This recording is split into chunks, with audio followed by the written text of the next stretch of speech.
This path will lead you to an unholy place, a cemetery.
Excited for this haul because I have been wanting to read Gothic books since October started and spooky season is here, and what I wanted to do instead of reading all the books, I have some like classic Gothic novels like Wuthering Heights and Dracula.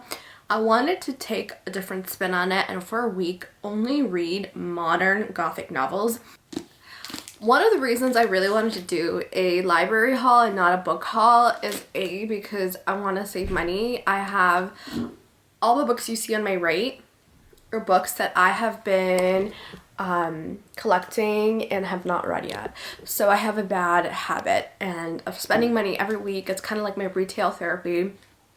So that's why libraries are so important, because we pay for them. There are books that you paid and you own them and you just don't go visit them. So that's why I think I need to go to the library more. The first book that I picked up was The Daughter of Dr. Moreau, which is based on H.G. Wells' novel called Island of Dr. Moreau. So this book focuses on Carlota, who lives in the Yucatan Peninsula of Mexico, and her father, Dr. Moreau, he is doing experiments on animals and trying to create them into humans.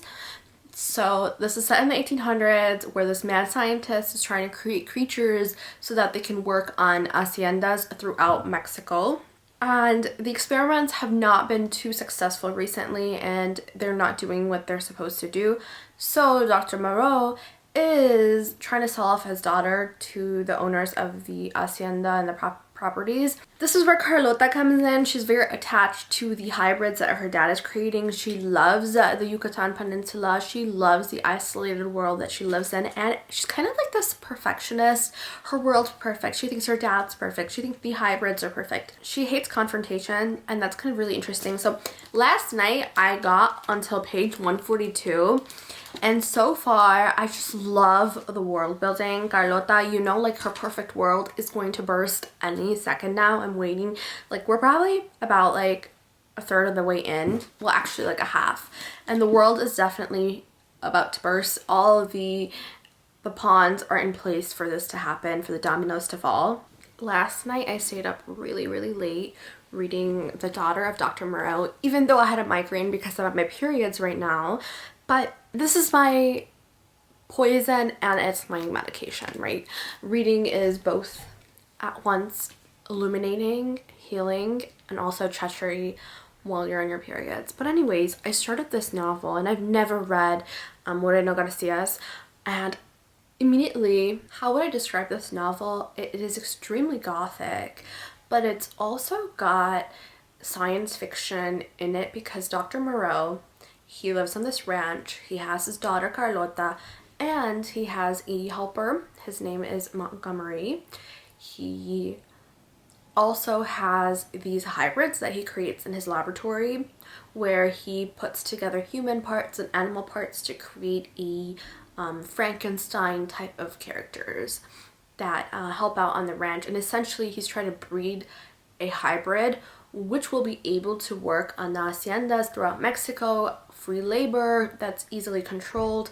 the native Mayan population are not really, they're revolting, and this is really upsetting the haciendas and their plantation-like activities. This is a world that I have never ever explored. So I'm 142 pages in and it feels extremely new. Like I feel like I'm in a familiar place but a new setting, and I really love the author for doing this, because sometimes we want to escape into a world, and Carlota's world, she's our main character, is extremely perfect. Like she is this beautiful daughter of a very, very interesting scientist, and her world is perfect. She's daddy's girl, everyone loves her, no one fights with her really, and so she's grown up in this bubble, and her bubble's about to burst, and you're waiting for it to burst, and you're waiting for Carlota, who's she's about 14 when the novel begins, she's 20 a couple pages in, and you're waiting for her perfect world to come crashing down.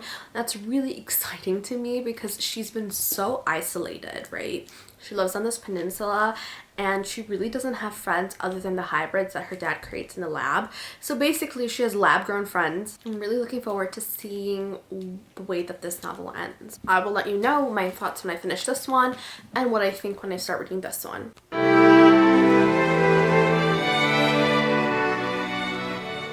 So I'm reading The Daughter of Dr. Moreau right now, and what I'm thinking right now is that this book is kind of, it's an adult book, but it's very, it feels quite young adult for some reason, and I think it's because of the characterization. The characterization is great, but it's not good enough. It doesn't meet my adult fiction level. Yeah, they have adult problems, like Montgomery has a drinking problem, but it just doesn't quite fit into the adult category.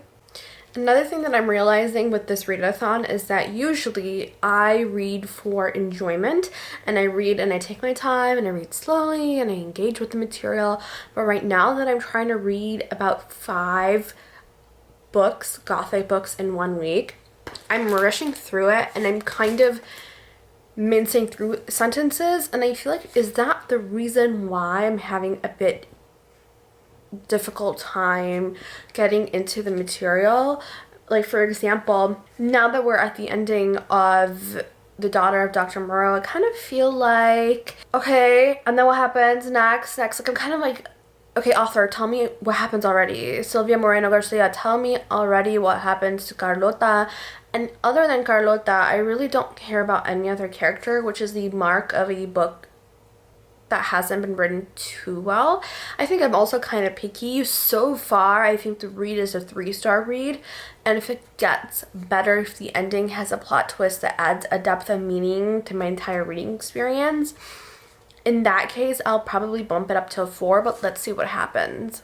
As I'm reading The Daughter of Dr. Moreau, I'm seeing a big theme of religion, and that's very interesting to me, that the way that Christianity is used in Carlota's household, it's juxtaposed against the local pagan beliefs, and the way that the father, Dr. Moreau, uses biblical lines to control the people. He's keep on preaching about softness and the fact that everyone's supposed to be soft, but he's not soft himself. He's kind of aloof, and one time he beats up one of his hybrids that he's created. And I absolutely adore this section. On page 184, Dr. Moreau is speaking, and he says, "Children, obey your parents in everything, for this pleases the Lord. Have you forgotten your lessons?" he says to Carlota. Carlota is becoming spicy at this point. She says, "I can quote scripture too, father. Fathers, do not provoke your children to anger." And her father says, "How dare you?" And that rebuke, just to me, is like, damn. You know, a lot of men that, in any religion, I feel, men are always using scripture out of context. Like, there's always a duality, like a yin and a yang to scripture, right? It's about, most religions are about finding balance, and men like to use religion by using just the yin or just the yang, and they want to keep the women ignorant, right? And this is what Carlota's father, Dr. Moreau, is doing the entire time. He's controlling the hybrids and his daughter. And to me, the way that Carlota, she loves her religion, but the way that she realizes her father is using to control her, I think is a really, really great literary example of what goes on in every society. So one thing that I didn't like about this book while I was reading it is that the Gothic elements take place off of the screen, meaning that in the text itself, like, so there's 3 sections of the book and they all take place in different times, and the Gothic elements and the science fiction elements don't take place in the book itself. They just happen. You just find out that new hybrids are there. You're never given glimpses into their different abilities, into their different talents, into who they are. It's just the fact that the hybrids exist, and then later there's a plot twist and you realize, oh my god, like, there's no information to see that it was always coming or it was some way coming, and you go, oh, okay, I noticed that wasn't gonna happen, right? And then you feel like in a Gothic novel there's this aspect of suspense, and it wasn't there in this novel. The only reason I felt some kind of suspense was in the first half. Carlota is so innocent, and the world around her is not so innocent, and she's afraid of the change of her innocence being stripped away. And watching that, you know that the other half is going to be reversal of that innocence, a coming of age novel, a Bildungsroman novel, and that's what it does become. But the growth that Carlota goes through is a very non-Gothic novel type of growth.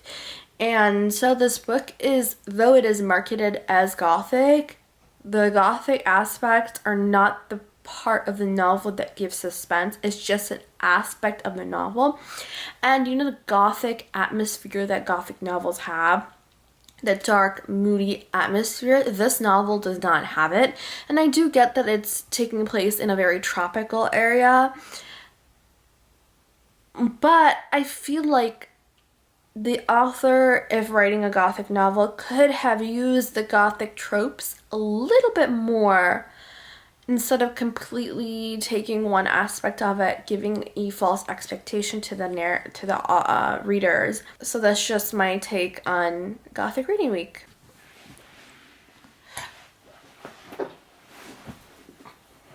Okay, so I just finished The Daughter of Dr. Moreau by Sylvia Moreno-Garcia, and we don't have much time to talk about it because Magnus will get up very soon and I want him to be in the shot.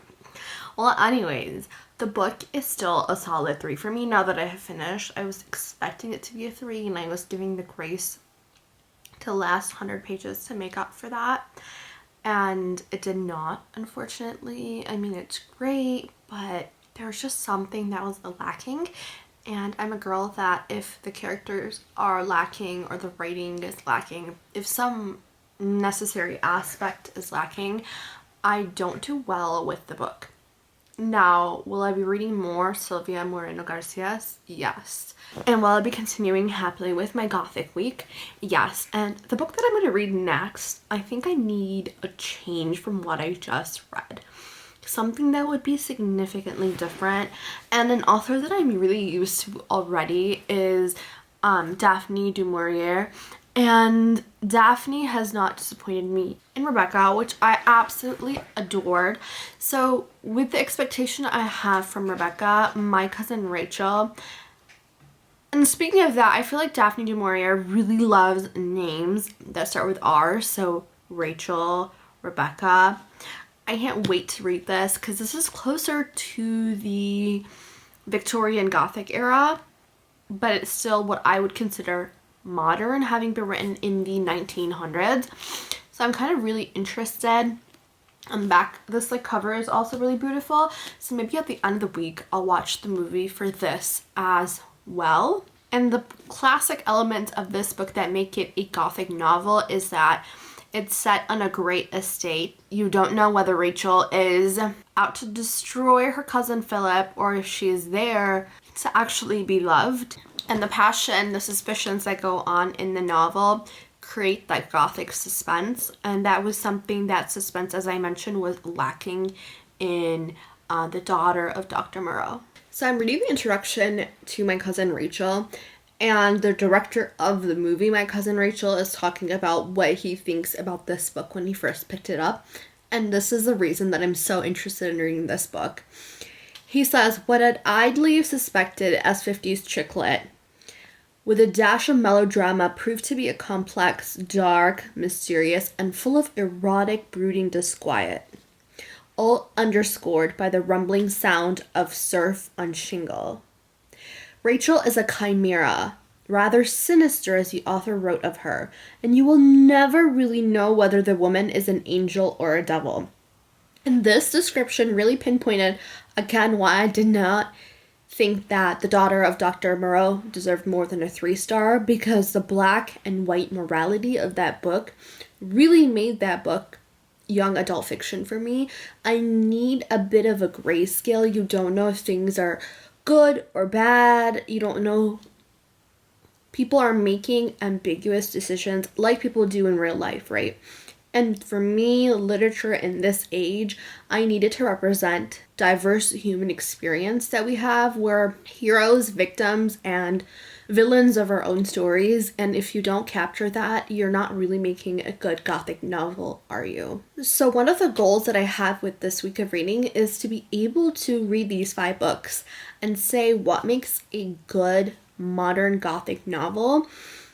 Because some characteristics of Gothic novels obviously need to change for the times, and they will change because we're talking about the 2020s now, but what things should be carried over, right? For example, complex morality.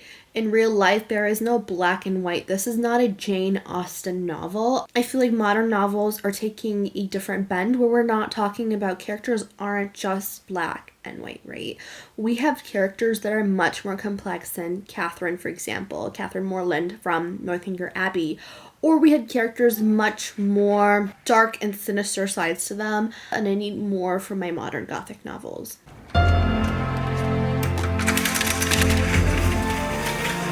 Excuse me, Magnus.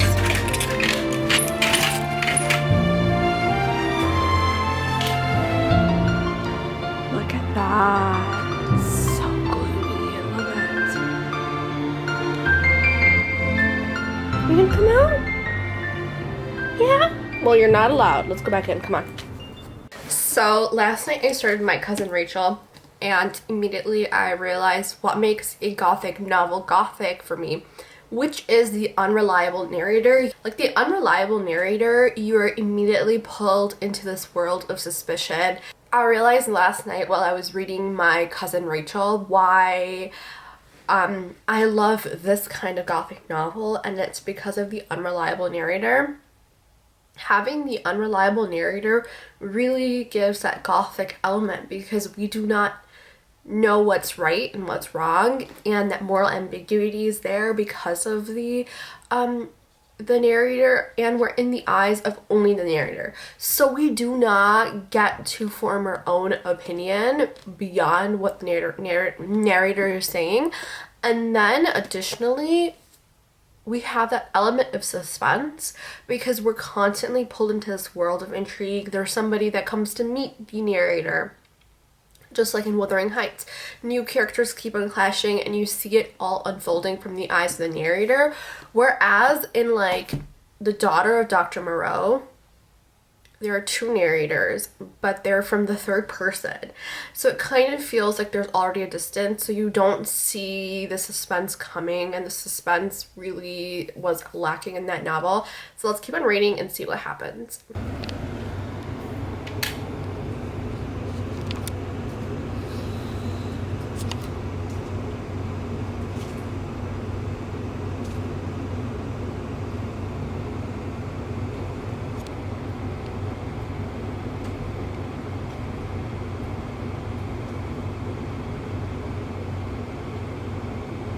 So it's day 3 of reading Gothic novels, and I'm on My Cousin Rachel. I'm on page 180, and it's getting really interesting. It might be slow for some people, but one of the themes that I'm seeing and that I really find interesting is that Philip's life for 24 years has been like a homo socialist space with Ambrose and all the male servants. They have male dogs. They don't have females living with them. In this big house, no female servants, no touch of femininity. And now that his cousin Rachel has arrived from Italy, she's half Italian and half British, she arrives and slowly things start changing, despite Philip wanting things to stay the same, to stay masculine. But Rachel slowly adds this touch of femininity, the flowers coming in, people coming to come visit, this kind of social activity that exists when women exist in a house. And I find it really interesting how slowly Philip becomes used to the feminine touch, and that feminine touch was giving him horror before he met Rachel. And Rachel is described as feminine by the vicar. She's also described as extremely beautiful, but also she has this like feminine touch where she knows the medications and herbs that will treat things. And for example, she says she has a tisana made from leaves of raspberries and of nettles, and if a woman drinks that for 6 months before the birth, she has her baby without pain. And Philip says, "That's witchcraft." I said, "They wouldn't think it's right to do so." "What nonsense. Why should women suffer?" said my cousin Rachel. And I feel like what we know of Rachel so far, her first husband was horrible to her and he died. Ambrose, she married him, and then he dies. And Rachel is left alone and destitute. She doesn't have money. Ambrose did not include her in his will, right, despite her now being his widow. And even her previous husband, the Italian husband that she had, I think he was a count, might be wrong, but even he did not leave her much other than a house, right? But he left her in so much debt that she had nothing, no money left to her name. And she's been suffering throughout. Like, even at this point, when she's coming in, she sees the attitude of Philip against her. It's subtle, but it's there. He wanted to be mean to her, but now he is succumbing to her charms. But the fact that he, even here, knowing that she's in his house, a house that should have been hers through right a marriage and widowhood, for her, she is in a suffering position. And even though we don't know yet if she's evil or if she's good, there's from the first couple of pages, we know that Rachel might be evil somehow, that she may have caused via negligence or manslaughter, caused the murder of Ambrose. But despite that, she looks like a woman who doesn't want to suffer, who just wants to be loved. And that, in fact, is very scary for homosocial settings. And for those who haven't taken lit classes in college, homosocial settings are male-only settings. You can see this in Shakespeare's plays sometimes. You can see this in Shakespeare's poetry. And homosocial settings are supposed to be like dark academia-esque settings where only men come together to share knowledge and intelligence. And throughout this novel so far, the first 200 pages, Philip is glorifying this homosocial relationship he had with Ambrose. And now that Rachel's in it, like, he's slowly succumbing to the feminine side of himself and of society.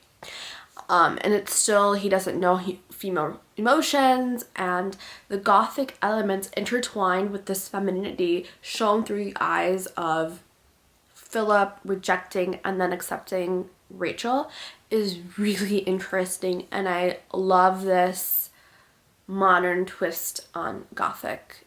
What are you doing? Yeah? You don't know? You're making biscuits of my sweater? Bree? Bree, what's happening?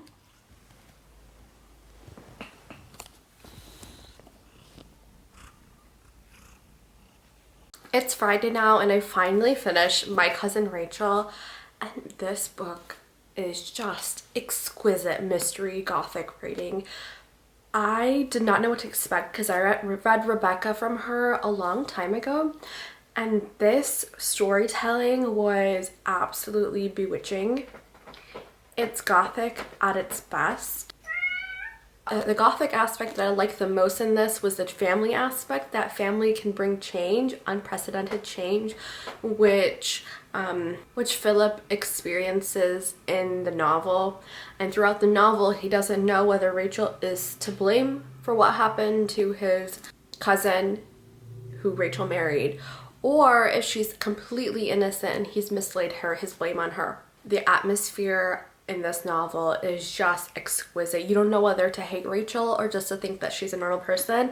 And I think that the novel is sold, like on the back, if you read the summary, it's often about, is Rachel innocent or is she guilty?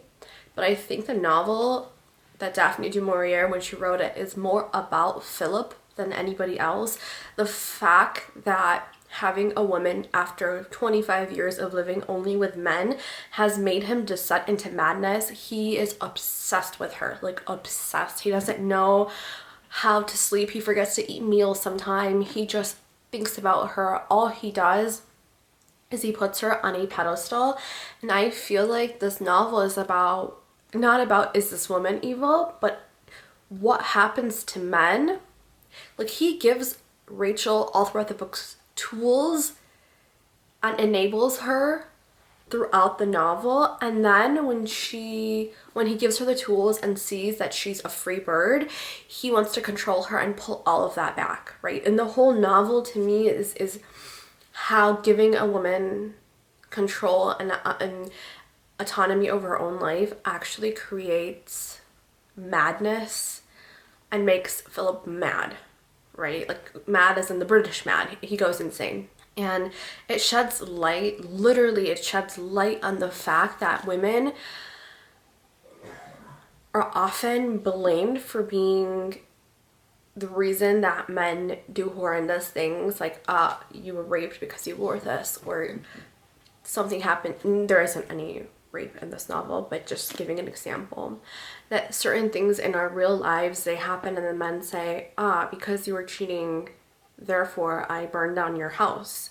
This happened, therefore I had to do this. Like in American law, for example, in certain states, in common law, there is still some law remaining that if a husband kills his wife for certain reasons, it is often seen as not a first-degree murder because he had cause for the murder, because he was provoked by seeing his wife cheat, right? So we have these things that because the woman did something, therefore your blame is lessened as a man.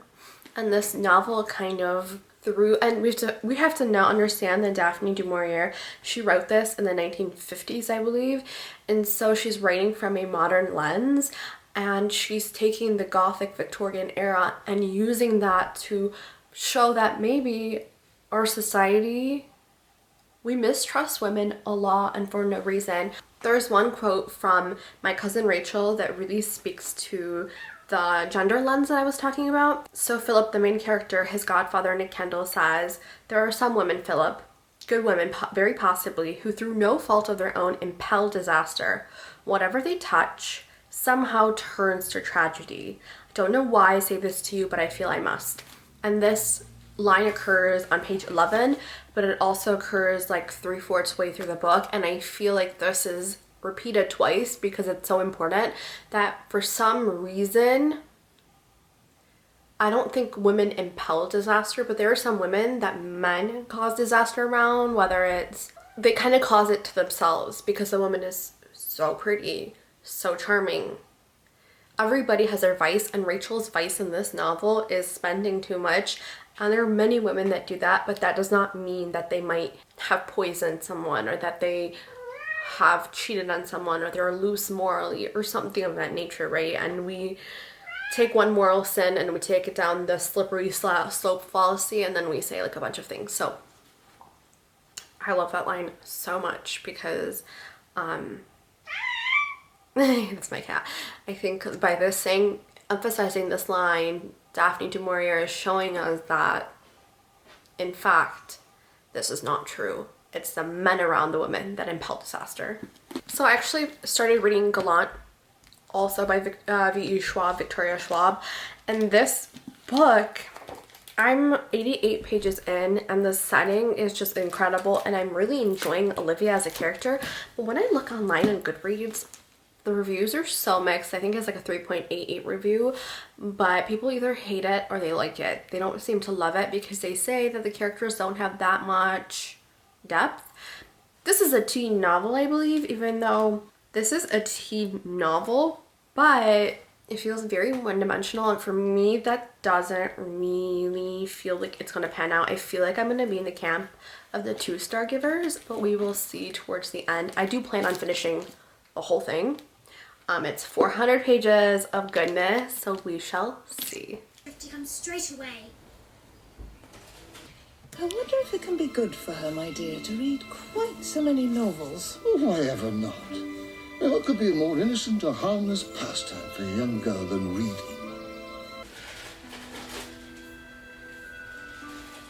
The door was unlocked. A man entered, forcibly dragging behind him a beautiful girl, her features bathed in tears and suffering the utmost distress.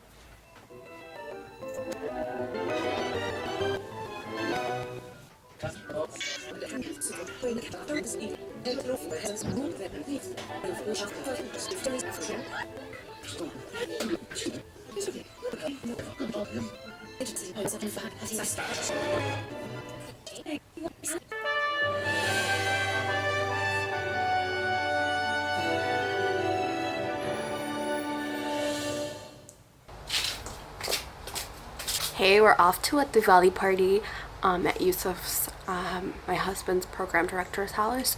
So I'm really excited because our house is like very gothic. It's in the old part of Grosse Pointe, which is a neighborhood in Detroit, or around Detroit, I believe. And it's got these old Tudor homes and Victorian knockoff homes from the 1900s. And it's gonna be gorgeous, and it's gonna go really well with the gothic theme that I've had this week with reading. So I'm excited.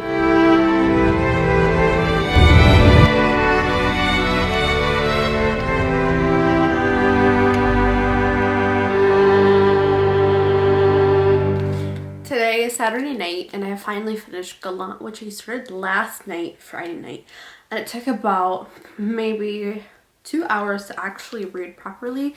It was V.E. Schwab's writing is either a hit or miss for me always. For example, I absolutely detested The Invisible Life of Addie LaRue, whereas I loved the Shades of Magic series. Here, Gallant's writing is really similar to the writing in Addie LaRue, but here there's actually like a plot. So Olivia is in this orphanage, and the only clue to where she belongs is her mom's sketchbook. That is her only possession from her family, from her inheritance. And one day a letter arrives saying, "You have family, come back to your house. We have been looking for you." And the house's name is Gallant, and she goes back, and as the cover shows, there is the normal human world that the house exists in, and it exists in a parallel universe where there's darkness and shadows and death. And she uncovers the house and its secrets, but the secrets felt kind of not much of a secret. Like from the get-go, I was like, okay, like I get it. Like the answers are already sort of there.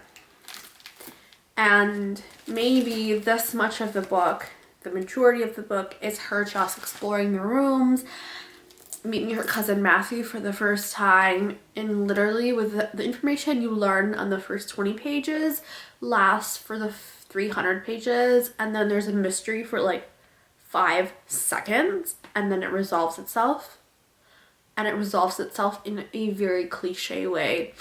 As far as this being a teen novel, I don't think this added to the lack of depth or the lack of characterization of people. Like the house had more character than the people. And I know that Victoria Schwab likes to do this a lot, that she gives people less character than her writing. Her writing has more character and force than the actual people.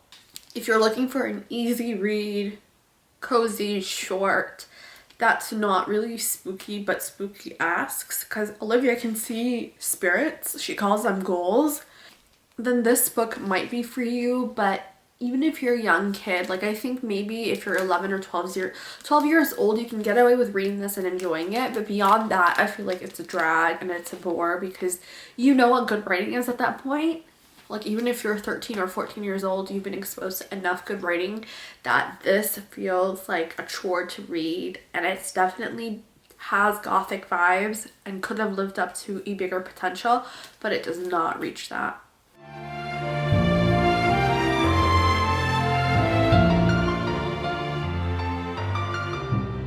Okay, I have officially given up reading any more of the Gothic novels that I had saved because the weather is just so gloomy outside that reading the gloom and doom Gothic books that I've been reading has become an activity that is against self-preservation in this weather. My vitamin D levels, I've been taking pills, trying to keep myself active, but these Gothic books, damn.